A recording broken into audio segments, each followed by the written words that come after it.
पूरे नगर निगम को अगर नरक निगम कहा जाए तो कोई गलत नहीं होगा। एक भी सड़क नहीं जो सड़क चलने लायक, नाली नहीं है, सड़क नहीं है, और पूरा थोड़ी सी बारिश होती है तो पूरा सड़क ऐसा बन जाता है जैसे लगता है कि नदी की पानी यहाँ बाढ़ के रूप में आ गई। बिहार सरकार की ये दो रंगी नीति बयानबाजी के लिए कुछ है, लोगों को सुनाने के लिए, और पदाधिकारियों को अंदर से इशारा कुछ दूसरे तरह से। और तभी तो जब अभी राहत की जरूरत है। हम लोग बेगूसराय जिले की स्थिति, एक ओर बाढ़ से पूरा इलाका और दूसरी ओर विलंब से बारिश के कारण खेती की बुआई नहीं हो सकी, उससे सूखा प्रभावित पूरा बेगूसराय जिला अस्त व्यस्त है। और दुर्भाग्य है कि बिहार के मुखिया कहते हैं कि बिहार के खजाना पर सबसे पहला अधिकार बाढ़ पीड़ितों का है, और हमारे क्षेत्र के जनप्रतिनिधि जो केंद्र के मंत्री भी हैं, राज्य में भी मंत्री हैं, लेकिन वो कहते हैं कि हम कलेक्टर साहब से कह रहे हैं बाढ़ क्षेत्र घोषित करें। बाढ़ क्षेत्र घोषित नहीं हुआ। लगभग 1 लाख से अधिक भूमि वो पूरे बाढ़ में डूब चुकी है।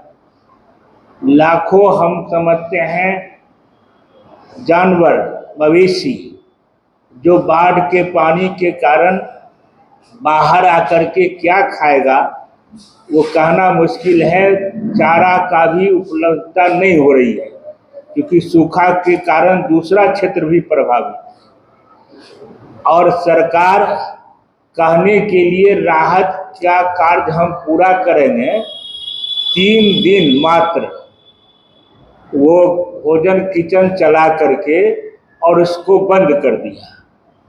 अब भोजन भी लोगों को नहीं मिलेगा, घर में पानी लगी हुई है, जमीन सूखा नहीं है, बाढ़ से प्रभावित जो श्रमिक हैं उनको रोजगार नहीं मिल रहा है, लेकिन उनको भोजन भी नहीं देगा।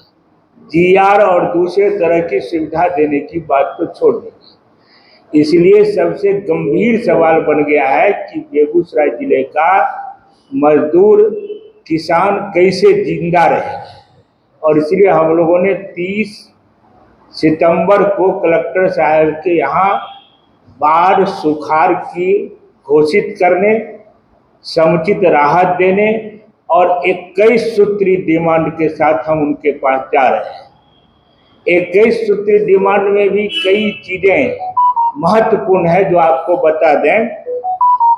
ये पूरा इलाका में बिजली प्रीपेड योजना चलाई जा रही है, और आपको मालूम है सरकार कहती थी कि सभी भूमिहीनों को और गरीबों को हम मुफ्त बिजली देंगे।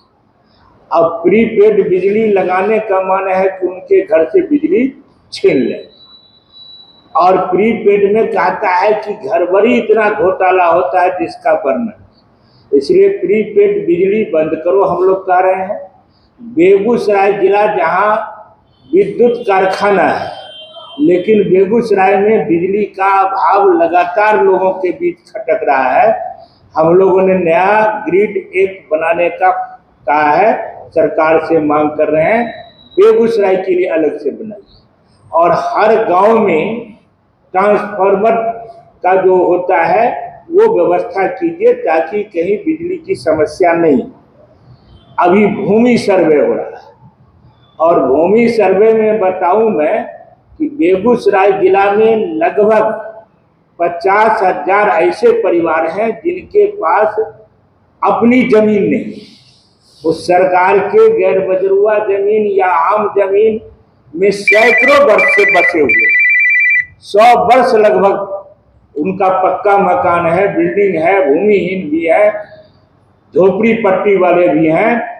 पोखरा पर बसे हुए हैं, सड़क के किनारे जो परित जमीन है वहां बसे हुए हैं, और सर्वे में कहता बिना कागज का आपको इसका अधिकार नहीं मिलेगा।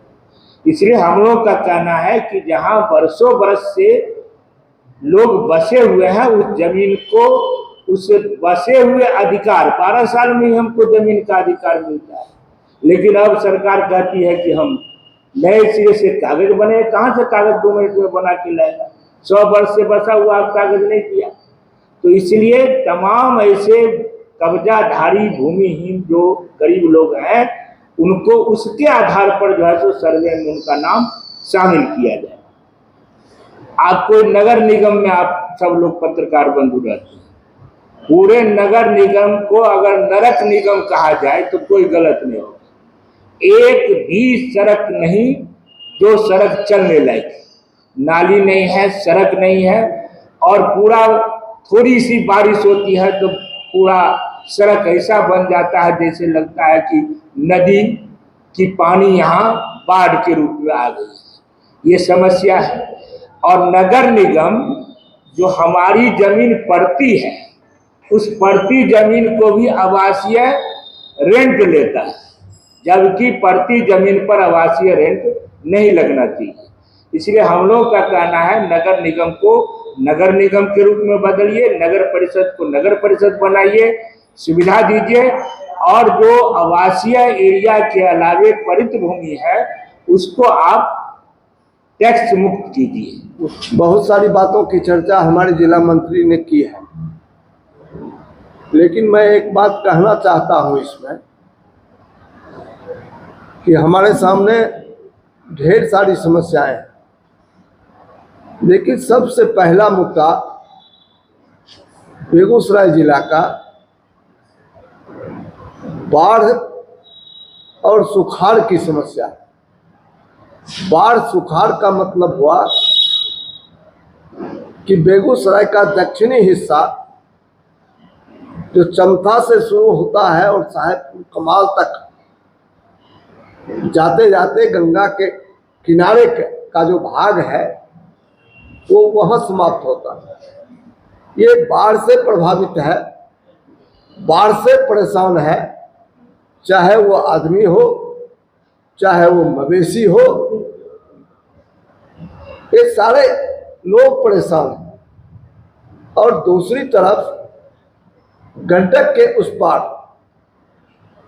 कोसी से लेकर के जितनी नदियां हैं सबको अगर आप देखेंगे तब उसमें पानी ठेहुना से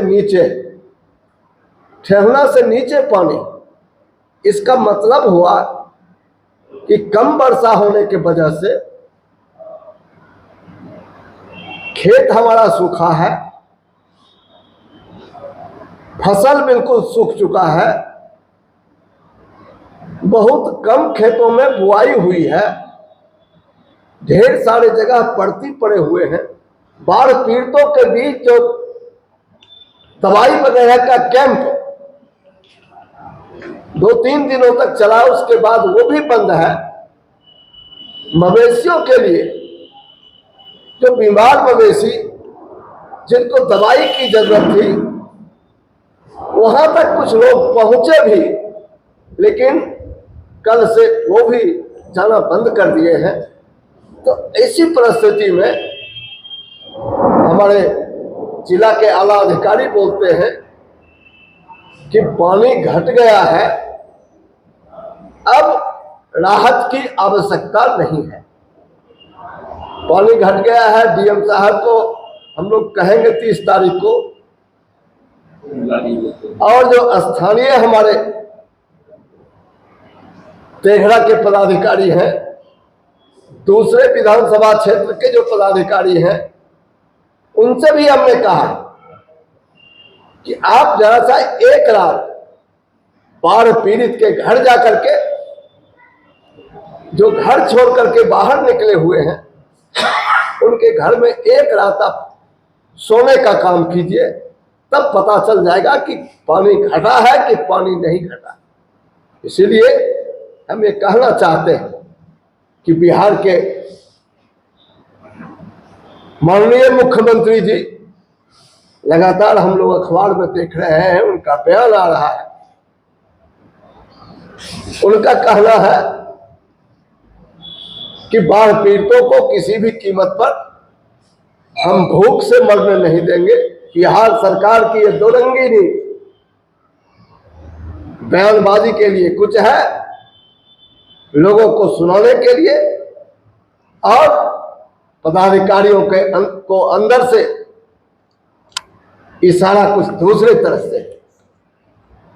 और तभी तो जब अभी राहत की जरूरत है, जब उनके बीच सेंटर को चलाने की जरूरत है, भोजन की आवश्यकता है, तो मैं समझता हूं कि अभी बंद करने का कोई सवाल ही नहीं उठता है कि 30 तारीख को बेगूसराय कलेक्टर के सामने हजारों हजार की संख्या में जो बाढ़ प्रभावित और सूखा प्रभावित जो भी किसान मजदूर इकट्ठा हो गए, हम उनसे बिहार सरकार का जो पर्दे के अंदर खेल हो रहा है उसकी जानकारी देंगे।